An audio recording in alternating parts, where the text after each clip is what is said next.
Hello all. In this video, we are going to discuss socket programming or network programming.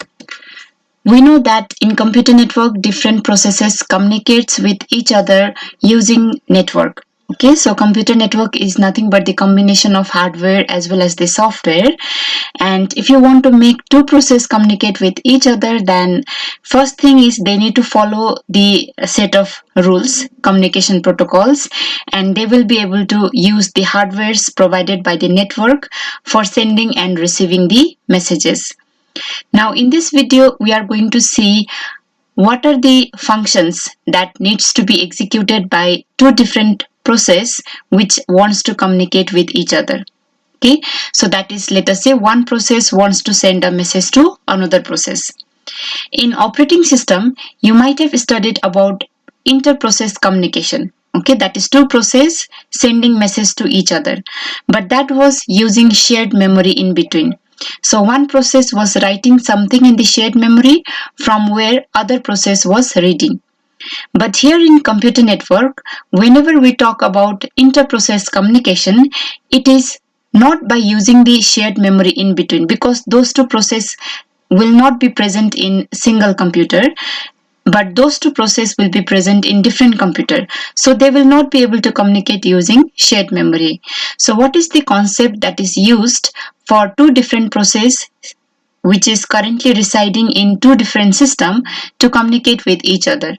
The concept is message passing. So two different processes will be using the concept of message passing. That is nothing but the set of communication protocols and the communication network.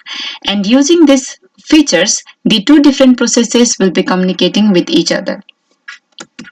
So socket programming means writing the process which is capable of communicating through the network. So which is capable of sending messages to the network, and that is also capable of receiving messages from the network. So before discussing the socket programming, we need to know the inter-process communication. Okay, so inter-process communication, as we know, that two different processes trying to send message to each other. Now, this inter-process communication in computer network can be categorized broadly into two categories. One is client-server communication, the other one is peer process communication. In case of client-server communication, the set of processes will be client and other set of processes will be server. Now, communication will always be initiated by the client. So, client will connect with the server, okay, or client will send a request to the server, and in response to that, to the request made up by the client, server will be sending the response. So, client-server communication is also called as request-response model. Another category of inter-process communication here is peer-to-peer communication.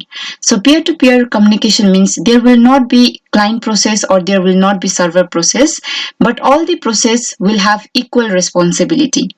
So any process can request for the services from any other process, or any other process can provide the services to any process. And in this video, we are going to use client-server communication model, wherein one process will be client who will be requesting for the services from the other process, which will be the server process. So here, client and server process, their responsibility is different. The responsibility of server process is more in comparison to the client process. The job of the client is only to request for the services from the server, and the job of the server is to provide services to the client. So there can be multiple clients who may be requesting server simultaneously. So server should be capable of handling when there are multiple requests. So when two processes tries to communicate with each other through message passing or through network, they will first of all have to create socket. So socket is very important term here. And the definition of socket is, it is nothing but endpoint for communication. Just like an electric socket, socket is something from where the process will be sending message to the network, or it is something from where the process will be receiving messages from the outside world. That is nothing but the network. You can assume socket like a room. wherein all the messages that a process wants to send, it will be keeping in that room, from where the network will be taking the messages and will be carrying or delivering towards the destination. So every process will have to create socket if they want to communicate through the network. So a socket that a process has created will be used for communication to the outside world. So that is why it is called endpoint for communication. So every input to the process or output from the process will always go via the socket. As you can see in this diagram, that there are two processes, one is client process and the other one is server process. And both the processes, they want to communicate with each other, so they have created a socket. So this is the socket for the client process and this is the socket of the server process. Okay.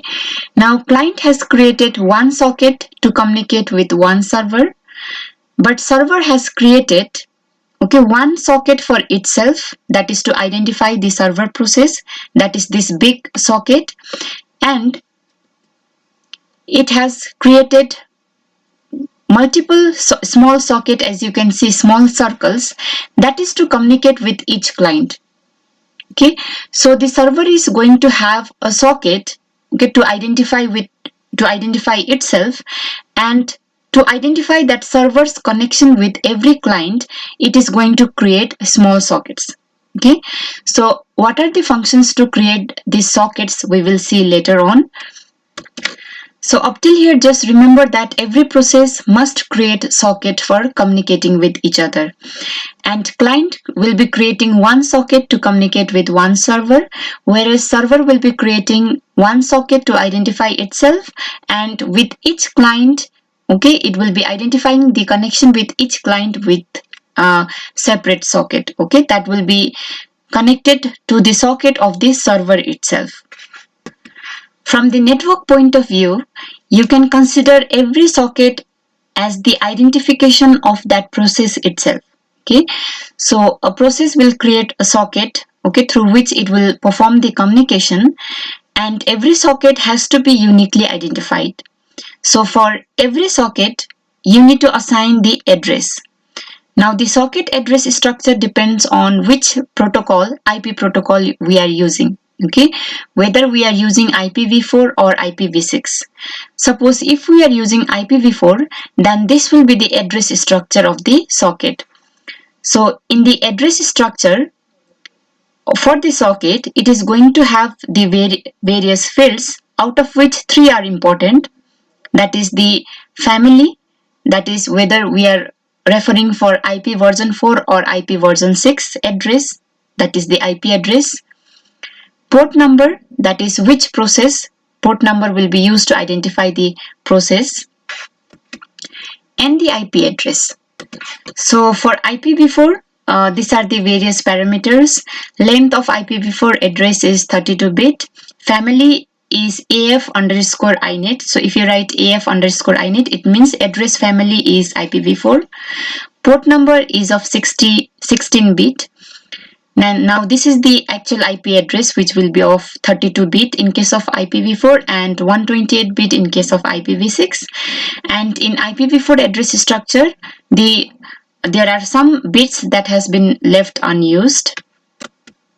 So while writing the network process, you need to decide on which protocol you want in each layer. So in TCP/IP, you have 5 layers or 4 layers. Now in each layer, which protocol you want to use, you need to give all the required parameter for each protocol. So in transport layer, you can use either TCP, UDP or SCTP. So in this video, we are going to see how to use TCP and UDP in transport layer. In network layer, we can use either IP version 4 or IP version 6, but here we are going to see how to use IP version 4. So let us start with TCP in transport layer and IPv4 in network layer. And the protocol in data link layer and physical layer depends on the underlying network. So if we want to use TCP in transport layer, then these are the set of functions that needs to be executed by the process. that is both client as well as server, they first of all will have to execute socket function, that is mandatory, okay, from where they will be able to communicate with each other. Now in the server side, after creating socket, it needs to execute the bind function, then listen function, then accept function, okay, then read function to accept the request from the client, write function to write the response to the client. So there is a loop. Once the connection is established, server can have any number of read and write operation with the client. So you can see there is a loop here. Then at the end, suppose client want to close the connection, then it will send end of notification signal to the server, which server will read it and it will close the connection. Now in the client side, the different functions that needs to be executed by the client process is socket function, then connect function, then any number of read and write operation depending on the data transmission required, and at the end the client will be closing its connection. Server, once it creates the socket, it will have to be uniquely identified. So that means this socket needs to have the address assigned to it, and it needs to have a well-known port number, a port number that should be known to all other processes. Now well-known port number means, since the size of port number is 16-bit, we can generate up to 2 raised to power 16 possible combination. That is nothing but 65,536 port numbers are there. So out of this many port number, we have port number ranging from 0 to 1024 to be assigned to well-known servers, and remaining port number we can use. Okay.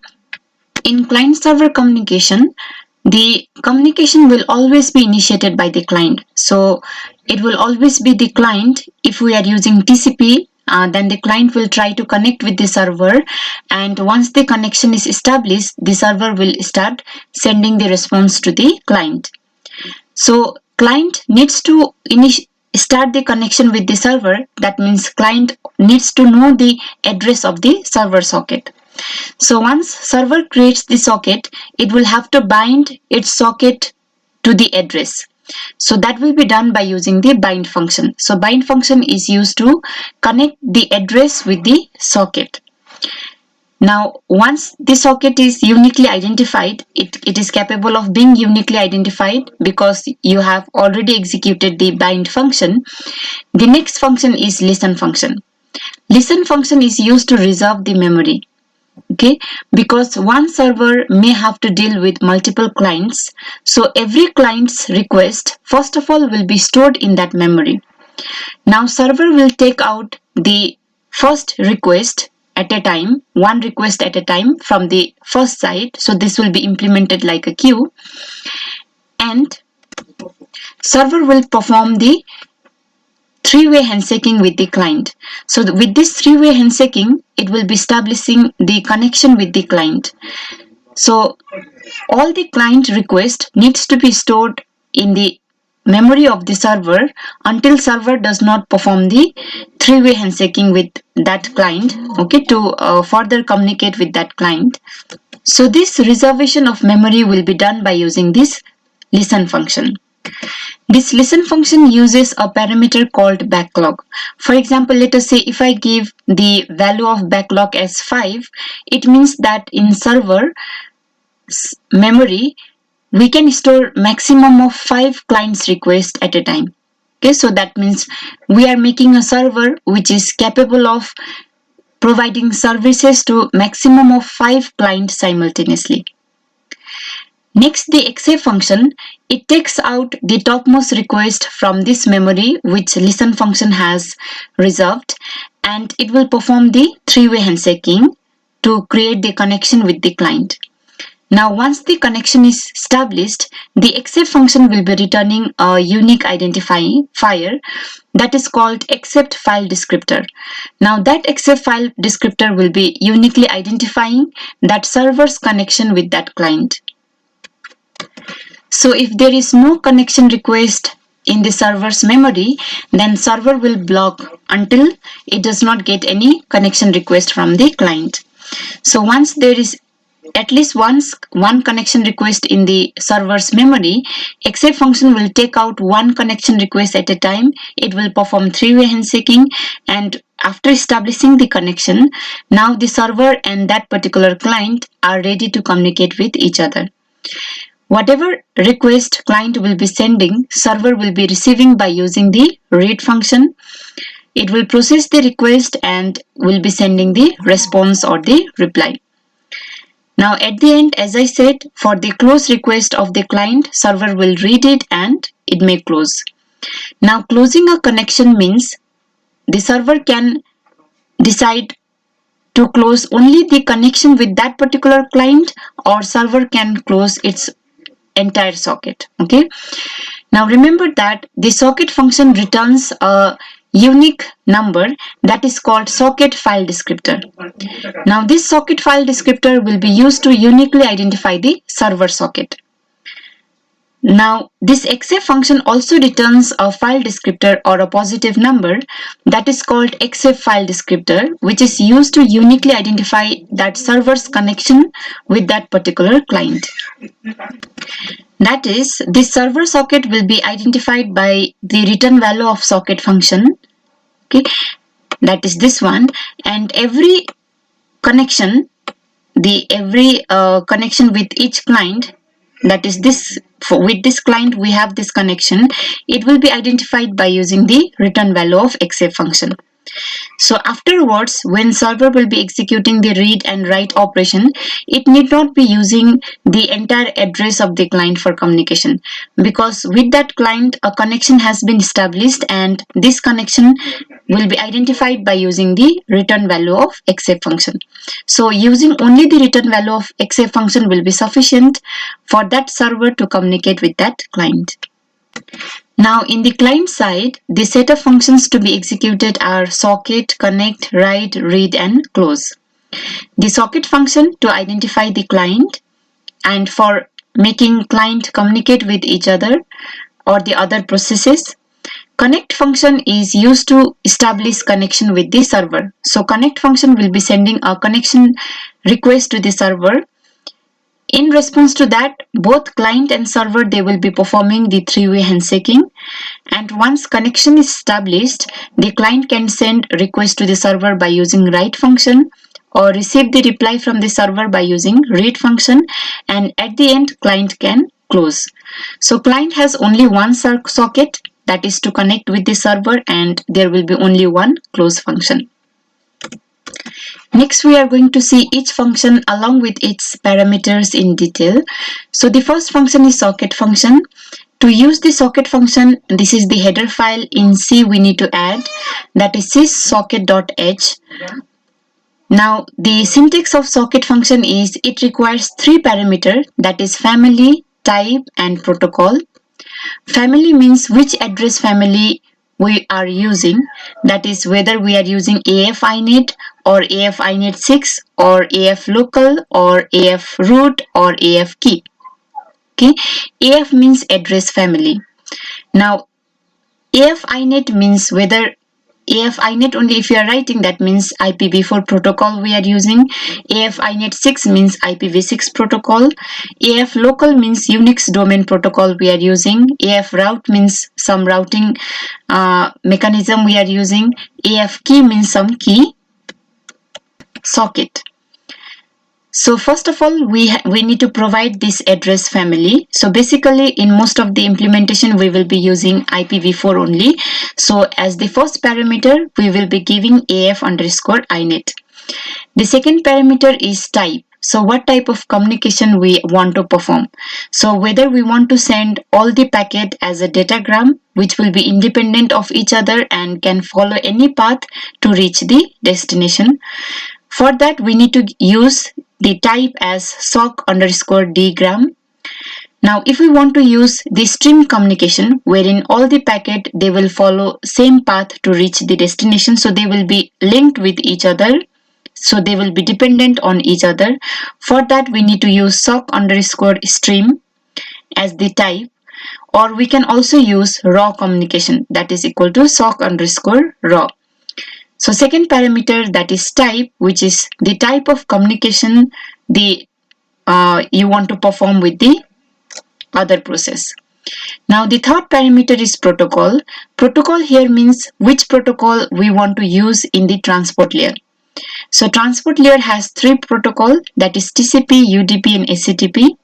So if we want to use TCP, then you need to give in the third parameter you need to write IP proto underscore TCP.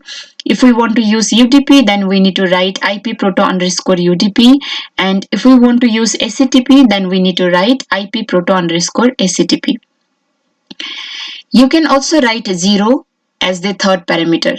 If you write 0, that means it is a default value for TCP, which is nothing but IP proto underscore TCP, whether you write or you write 0. It's the same thing.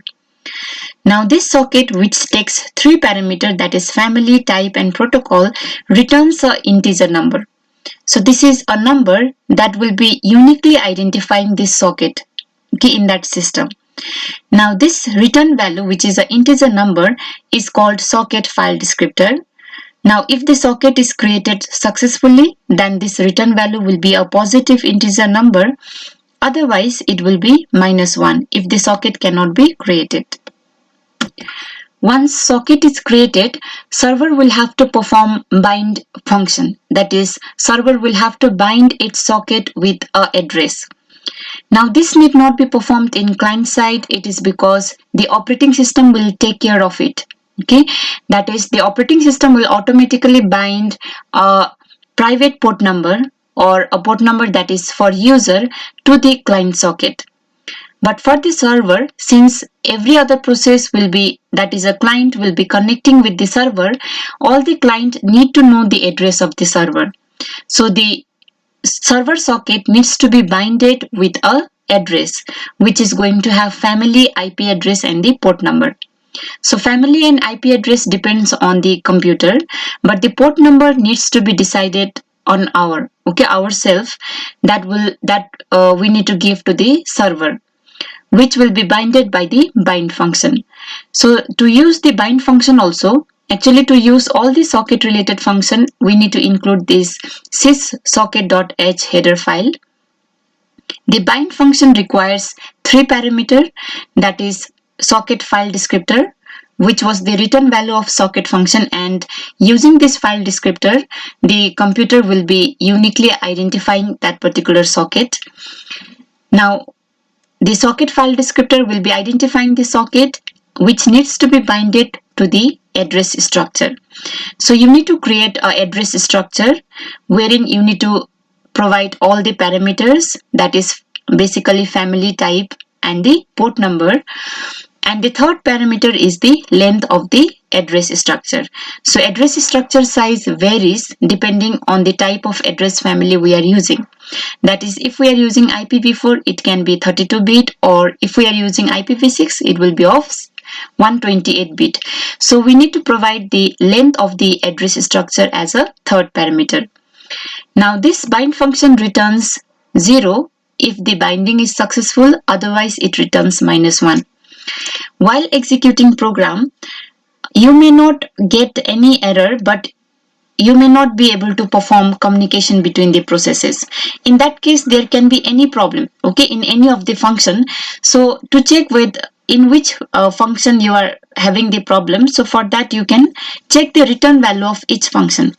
So every function, if they return negative number, it means there was problem in that particular function, or that particular function could not be executed properly. Okay, so this return value is also very important to check or to debug a program.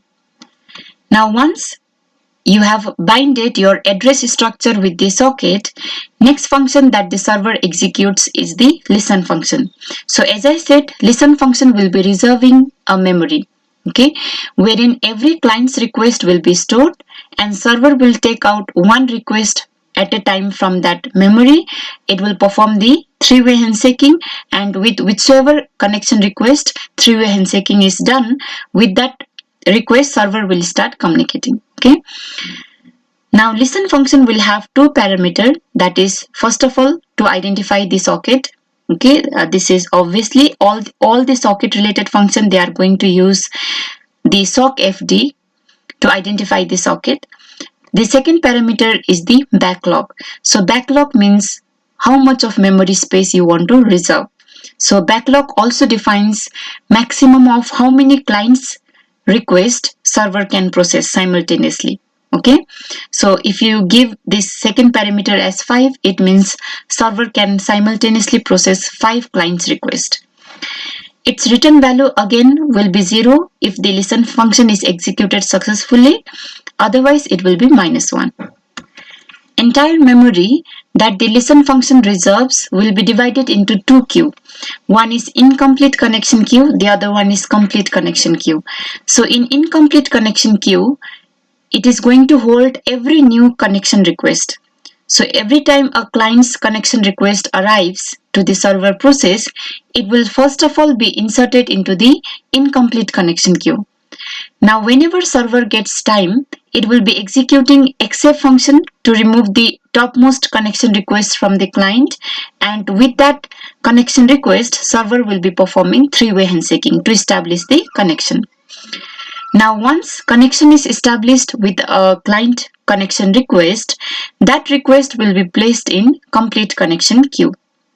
So as and when connection request arrives, it will go to incomplete connection queue, and when three-way handshaking is complete, the request will go to complete connection queue. So with all the requests that is currently in complete connection queue, server can start performing the data transmission. Okay, or server can start accepting request and sending the response. This figure shows how queue looks like. So this is the entire memory space that listen function has reserved, and the entire memory space has been divided. Okay, it is nothing but it is like a queue. So there will be two queue. So one queue will be called as incomplete connection queue, the other one is called as complete connection queue. So as and when the request from the client arrives, so the first request that the client will be sending is called synchronization packet, also identified by using SYN. Okay, synchronization packet, that is the nothing but the connection request from the client. So as and when the request arrives, it will be inserted in incomplete connection queue. So here is the request. Now server will take out one request at a time, and it is going to perform the three-way handshaking, and once three-way handshaking is performed, the request will be inserted in the complete connection queue. Now whenever server process wants to perform communication with the client, it will take out the request from the client, and then it will perform the read-write operation with that client. So the backlog value is nothing but the size of incomplete connection queue plus complete connection queue. So sum of both the queue cannot exceed the backlog. So if I write backlog as 5, that means maximum of 5 requests can be present. Okay, so it can be half of the requests are processed or half are not processed, or it can be all the requests are processed, or it can be anything. But backlog defines the total size, that is including complete connection queue as well as incomplete connection queue. This figure shows how three-way handshaking will be executed and how the request will be moved from one queue to another queue. So when the three-way handshake will be initiated by the client, so that is called connection called, wherein client will be sending a synchronization packet that will have a sequence number. When the server receives this synchronization packet, an entry will be created in the incomplete connection queue for that synchronization packet.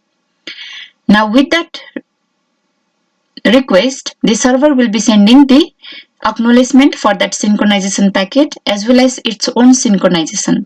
Okay, so with its own sequence number. So acknowledgement number, that is J plus 1, which is related to J, which is the sequence number in synchronization packet, and server has sent its own synchronization packet with a sequence number K.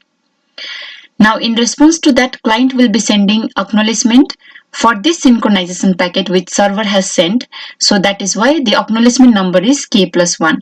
So 3 times communication between server and the client, so that is why it is called three-way handshaking. So the detail of this three-way handshaking we will be discussing in the theory part. Just understand up till here that As and when synchronization packet is received by the server, the entry will go to incomplete connection queue. Now once three-way handshaking is complete with a client, that request now will be moved to the complete connection queue from incomplete connection queue. This process will be executed by exec function. So exec function will take out an entry from incomplete connection queue. It will perform three-way handshaking, and once it is done, the request will be inserted in the complete connection queue.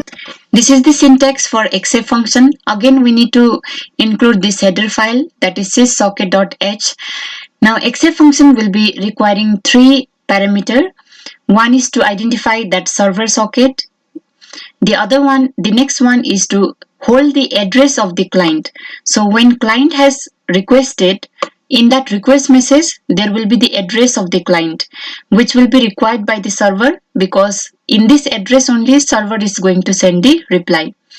Now exec function will be fetching that client's address, and it will be storing in the second parameter, which is currently blank.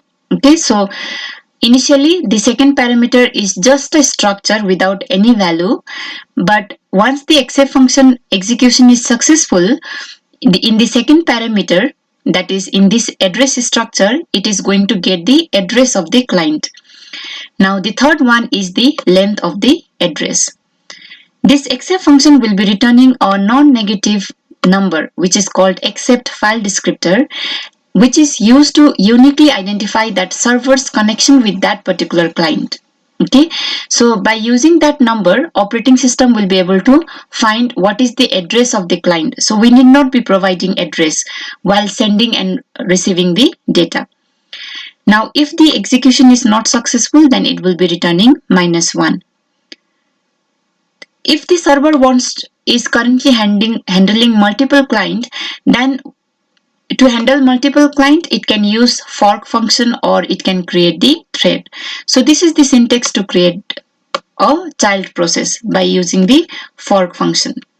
So at the end, server will be closing the connection. For that, it just need to provide one parameter, that is the socket file descriptor. Now if it is providing socket file descriptor, then it is closing the entire socket, that is entire server socket, but it may also decide to close only the connection with one particular client. So for that, server will have to provide the file descriptor that was returned by the exec function. So if it is closing the exec file descriptor, it means the server's connection with that particular client it is closing. Otherwise, if it is closing if it is providing the socket file descriptor as second parameter, that means it is closing the entire server socket. So this was about the various functions that the server needs to execute, okay, for creating the server process. Other than this, to read the message and to write a message, okay, it will be requiring three parameters. One is to identify the socket, that is by using socket file descriptor. Second parameter is the variable, wherein the data will be stored or from where the data needs to be sent, and the third parameter will be size of the variable. Now if we see the client program, then the first function is also same, that is socket function. The second function is the connect function. Now we are going to see the syntax of connect function.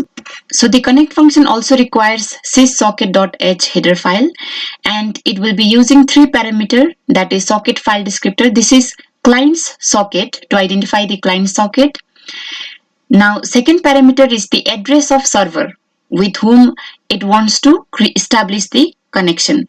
So it needs to send a synchronization packet. For that, client need to specify the address of server to which it is sending the synchronization packet. The third parameter is the length of the address. So this function returns 0 if connection request is being sent successfully. Otherwise, it sends -1 as error. Now let us see the program and try to understand it. So these are the header files that needs to be included, and this is a C program, and here we are currently discussing about the server program. So server process that is using TCP in its transport layer and IPv4 in its network layer. Okay, so first of all we are declaring two variable, one to store the socket file descriptor to identify that socket, and the other one is to store the return value of XA function. So this return value of XA function will be identifying that server's connection with that particular client. So the name of the first variable is server socket, that is server socket file descriptor.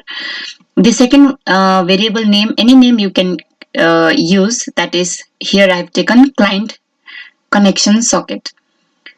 So there is a buffer to store the data that the server wants to send to the client. The next one is address structure. So we need to fill this address structure. This is server address structure to store the addresses of the server. So let us see the program and try to understand it. So this is the server program, which is using TCP in transport layer and IPv4 in network layer. So these are the header file that needs to be included. Now, as I said, server will have two sockets, one for itself, one with each client. Okay. So if server is connected to, let us say, 3 clients, so there will be 3 other sockets that will be created. Now the first, that is server socket, is an integer variable that will be used to hold the file descriptor of the socket function. The second is to hold the identifier with the client, that is to identify the connection with the client. Now this buffer is to hold the data that the server wants to send to the client.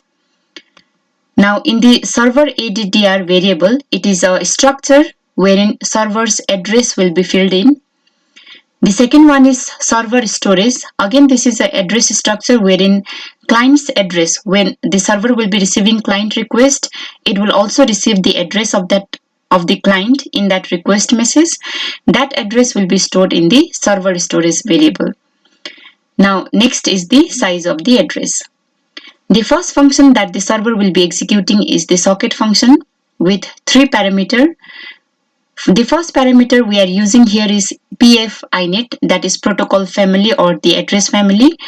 INET here means IPv4 protocol we are using. SOC stream means the type of communication that we want to perform is stream communication. So stream means data will be transmitted as a sequence of bytes. So all the byte will follow same path to reach the destination. The third parameter is the protocol. If we are writing 0, it means this is a default value for TCP. So whether we write IP proto underscore TCP or 0 here, it is the same thing. Now after this, we have to perform the bind operation, and this bind operation will be binding address structure, server's address with this socket that is created. So the socket will be identified by using the return value of socket function. This we are storing in this server socket variable. So that address which bind function will be binding needs to be created. So we have declared a server ADDR address structure. So we are going to fill this address structure. So this address structure will be requiring 3 parameters. One is family. So in that address structure, first of all, we are providing the family, that is AF underscore INET. Second one is port number. So you can use any port number, but it has to be lesser than 65,535. And we will usually be taking it as greater than 1024. So first of all, the port number, which is in string format. So let me discuss briefly again. Here we are creating the socket. Then we are initializing the address structure for the server. Then we are using bind to connect the server address with that socket. And then we are executing the listen function to reserve the memory.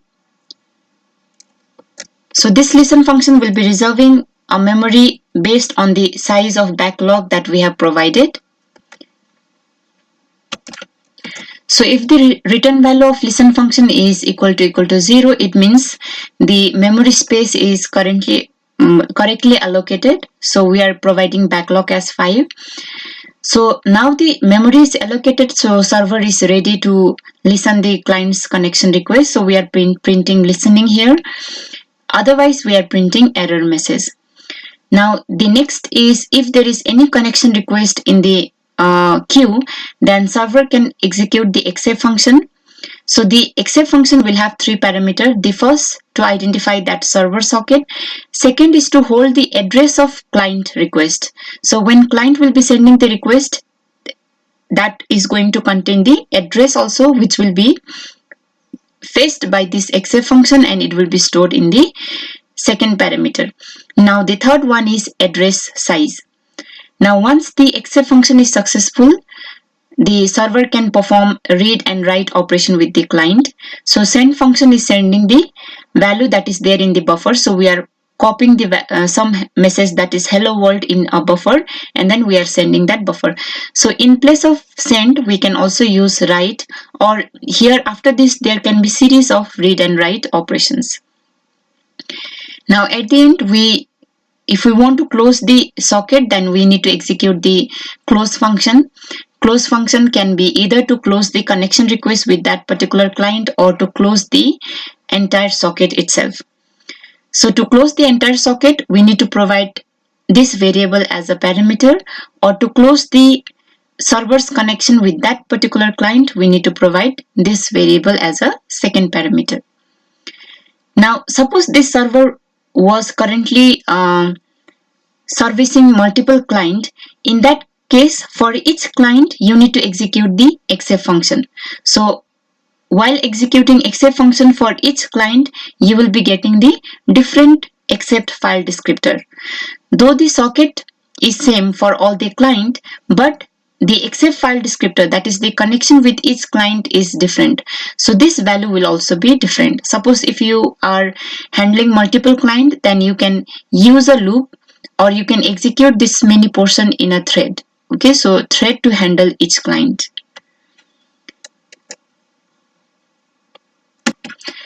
This is client program. So it is used to create the client process, which is using TCP in transport layer and IPv4 in network layer. So these are the header files, and client needs to create the socket, which will be uniquely identified by using the file descriptor. So first of all, we are declaring a variable to hold that file descriptor. So that is client socket. So this is in the buffer, we will be storing the data. Then address structure. This address structure is the address structure for the server, wherein we are going to store the address of the server, because client will be connecting with the server. The address for the client, operating system will be assigning automatically, but client will have to separately create the address structure for the server, wherein it will have to insert the address of the server with which client want to connect. After that, this is the size of the address. Now first of all, it is executing the socket function. Again, it is going to have three parameters. PFINet means protocol family is IPv4. SOC string means stream communication it is performing. 0 means the IP proto underscore TCP. So that is TCP in transport layer. Now after that, it is initializing this address structure, because this socket wants to connect with a server. So server's address needs to be initialized in this structure. So for that, it is providing three parameters, that is family, protocol, and the IP address. So family, protocol number or the port number, and the IP address. So family is IPv4, so it is giving parameter as AF underscore INET. Port number, some port number it is giving, it has to be lesser than 65,535, because the port number size is 16-bit. So any port number that needs to be converted into the host understandable format. Then IP address, we are using 127.0.0.1. This is a loopback address. So when sender and the receiver are there in same computer, then we can use this IP address. The third one is to initialize this memory, the remaining portion by 0. Now after that, we need to use the connect function. So connect function, first parameter is to identify the client socket which wants to connect with a server.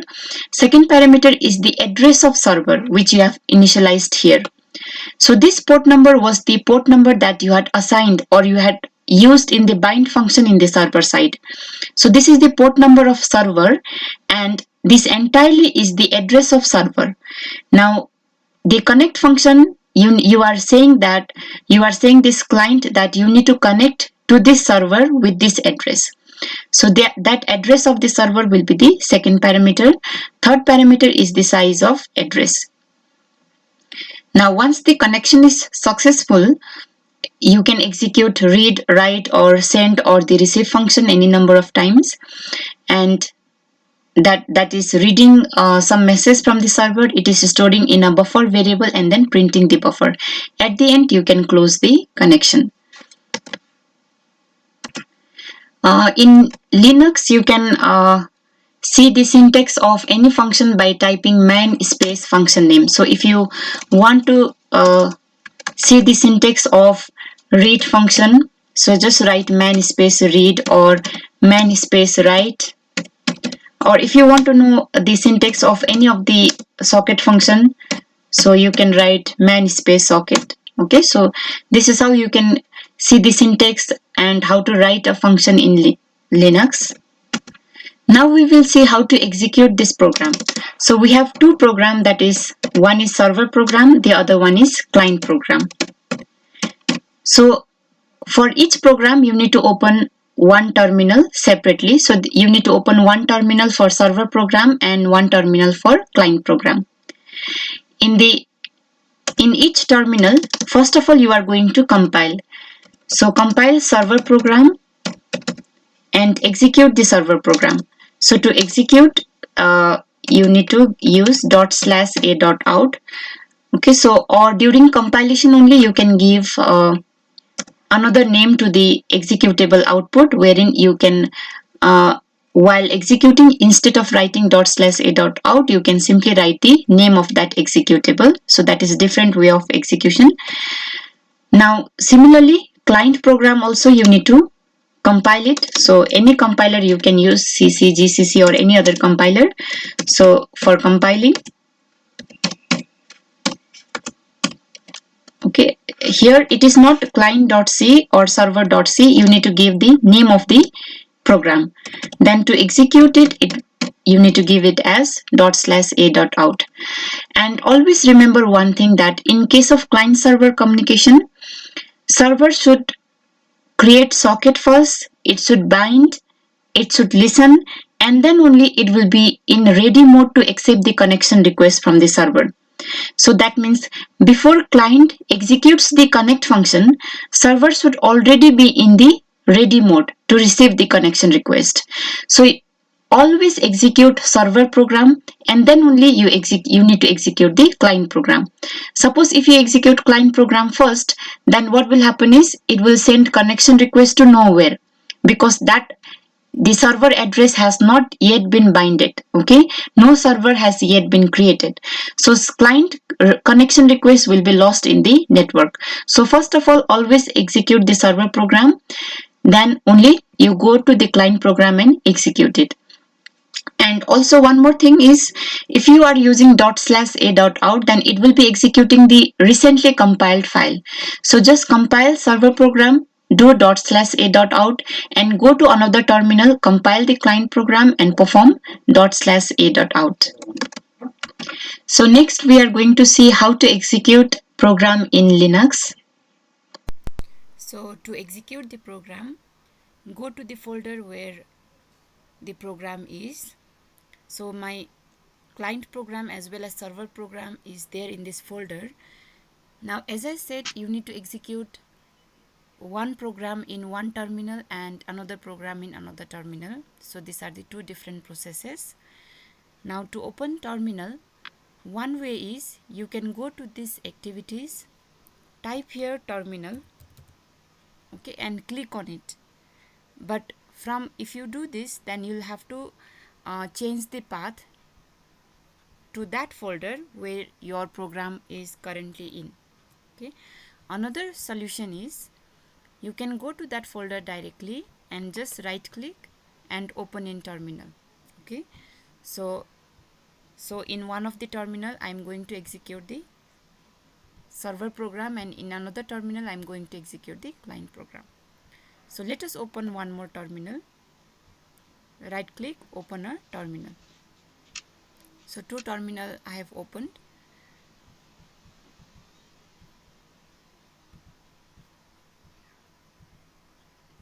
Okay. Now we have to compile each program and execute it. So to compile a program, you can use any of the compiler. Let us say I am using GCC compiler. So GCC space name of program. So name of program here is TCP server.c. Press enter. Okay, so there is some warning, you can skip it. And to execute the program, it is /a.out. Remember that this /a.out executes the recently compiled program. Okay, so recently I've just compiled server program, so it is going to execute this server program. Press enter. So now it is running. My TCP server is in the listening mode. Now go to the other terminal where you have to execute the client program. So compiler, let us say I'm using GCC again. So TCP client, write the name of the program and then press enter. So here also there is some warning, you can skip it, and to execute it again you have to write /a.out, which is going to execute the recently compiled file, that is the client program. Okay, so once I execute it, I got a message from server that is hello world. So this hello world is the message that the server was sending to client. So this is how you can execute the program.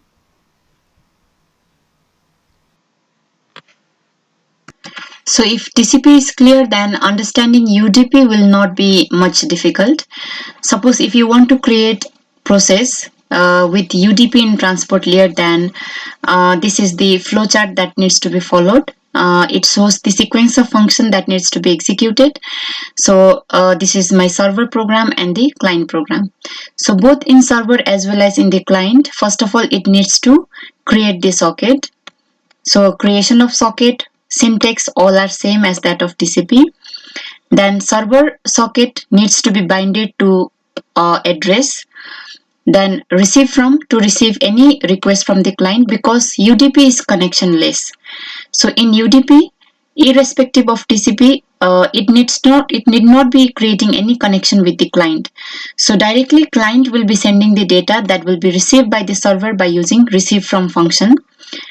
Okay, and if there is no datagram that the server is receiving from the client, then server will block. And if it receives any data, then server will be processing the request and finally sending reply back to the server. Similarly, in the client side also, client is first of all creating the socket and sending the data or the request. So there is no connection establishment phase that is there in between. Then after that, it is using receive from function to receive the reply. And again, this is a loop. Any number of two-way communication can happen. This is the actual data transmission taking place by using send to and the receive from function. And finally, we have the close function to close the socket. So this close function can also be present in the server side.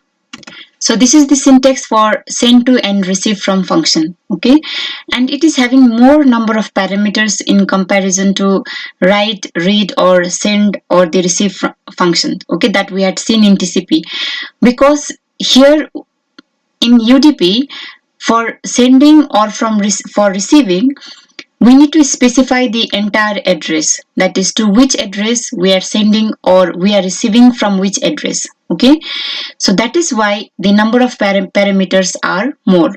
So there are 6 parameters here. The first one is sockfd, that is socket file descriptor, in both send to and the receive from function. The second is buffer, wherein the data will be stored or from where the data is to be sent. Third parameter is the size of the buffer.